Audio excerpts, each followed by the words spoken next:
Let's talk about Bill Nye the Science Guy. CNN brought on Bill Nye the Science Guy yesterday to talk about the horrific flooding that we've been seeing in Louisiana, even in more inland areas of Louisiana, as I told you, that don't typically flood, that don't require home insurance. If you own a home in those areas, at least 13 people have died, 60,000 or more homes have been damaged. And we've been making this a story about climate change, because that's really what we're talking about. And it's important to distinguish between individual weather events and broader climate change. But as I've said it before, I probably feel like a broken record at this point. When we see climate change, we are going to see more erratic weather events. The weather events themselves are not the climate change, but it will be a sort of symptom and consequence of climate change. Bill Nye, you could tell during this 5-minute interview, there was something he wanted to say, and he was sort of holding back. And then at the end, during this interview with Chris Cuomo, he drops it, and it's accusing CNN of having a climate-denying meteorologist on the air. Let's take a look at the video.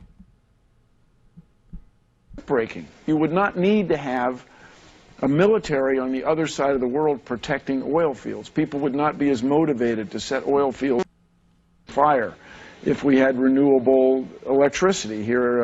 A big issue that we see in the first world, or the we see hanging it over lots of parts of life. Let's see what happens coming out of this. You know, here at CNN, you have essentially a climate change denier meteorologist, and knock yourselves out. But this is a big problem, and it's not going to go away. A bigger conversation for another day. Bill Nye, appreciate it. Thank you. Yep, not something we're going to talk about today. So Bill Nye didn't mention any names, but it's pretty clear he's referring to CNN meteorologist Chad Myers, who does have a track record of making comments about climate change. He once said that it's just very arrogant to think that humans could actually do anything on the planet to impact the climate, et cetera, et cetera.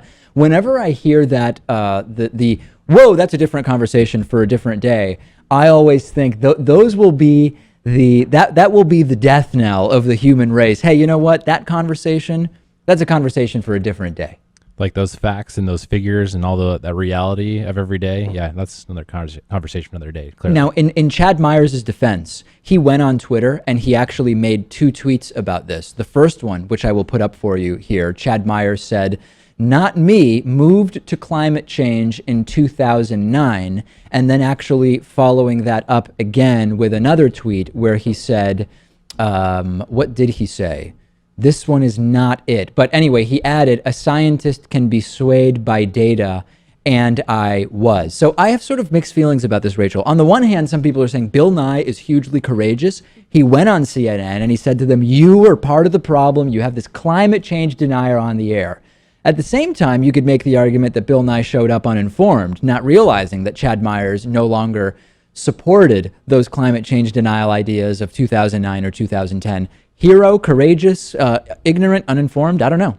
Well, it's interesting because there was an interview. So he was prompted in this interview, but he did say that he wished that climate deniers, there would be a law to punish them. So, yeah, right. In another interview. Exactly, in another interview. So would that be a violation of free speech then? Yeah, some people are writing to me and they're like, the optics are that Bill Nye showed up and he did a really great thing. But if you actually consider that Chad Myers has changed his view on this, and number 2, that once Bill Nye called for punishment for climate deniers, and what is that? I mean, that when we talk about violations of free speech and sort of thought police, when I hear a punishment for climate deniers, I understand punishment or taxation for companies that are emitting carbon into the atmosphere. I sort of get that legislatively. I never got clarification on what Bill Nye meant, Lewis, about a punishment for climate deniers. Yeah, legal punishment, perhaps not. Should we persecute them? Absolutely. And while he may have gone a little overboard here, been a bit misinformed, he's using his celebrity and his influence to help fight this false equivalency issue that corporate media has when it comes to climate change, and that's massively important. If nothing else, Jason, can we praise Bill Nye because by doing this, he was at least taking a risk that CNN would blacklist him and that he wouldn't be allowed back on? And to a certain degree, is there some courage in that? I'd say certainly. I mean, to actually stand up for the truth, and it's so easy just to go with the big dollar money, propaganda that's out there and ride that wave. But back to the other point, I mean, I think what he's looking for is like a Game of Thrones-esque shaming where everyone has to be walked down the streets and everyone yells shame at them. Maybe that will get them to actually realize that, this actually is reality. I don't know. Not a fine for what you say, but publicly ostracizing people. I'm so sick of this "that's a different conversation" thing that we sometimes hear on corporate media, because the conversation basically was, hey, what's happening with these storms and floods? Will there be more? What can we do? And then the expert says, well, what we need to look at is global climate change, and CNN is arguably part of that problem with this meteorologist. Oh, that's a bigger issue for another day. Now it's kind of actually the issue we're talking about today, isn't it? Right. I kind of just feel like that's a cop-out to not have to address a larger narrative that's going on.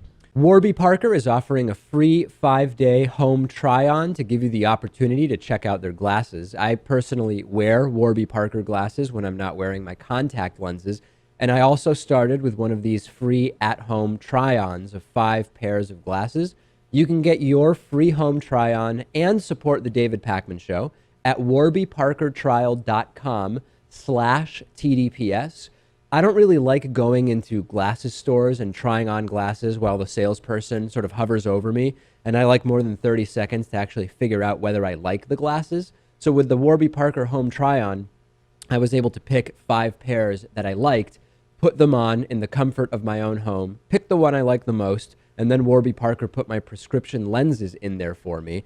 A lot of people don't know that the eyeglass industry is controlled by just a few big corporations that keep prices very high, like $300 for prescription glasses high, which is just insane. Warby Parker glasses start at $95. That's what mine cost. And for every pair of glasses sold, Warby Parker distributes a pair of glasses to someone in need. You can try 5 pairs and see what you like. Check out the at-home trial and support our show by going to warbyparker.com/TDPS. It costs nothing.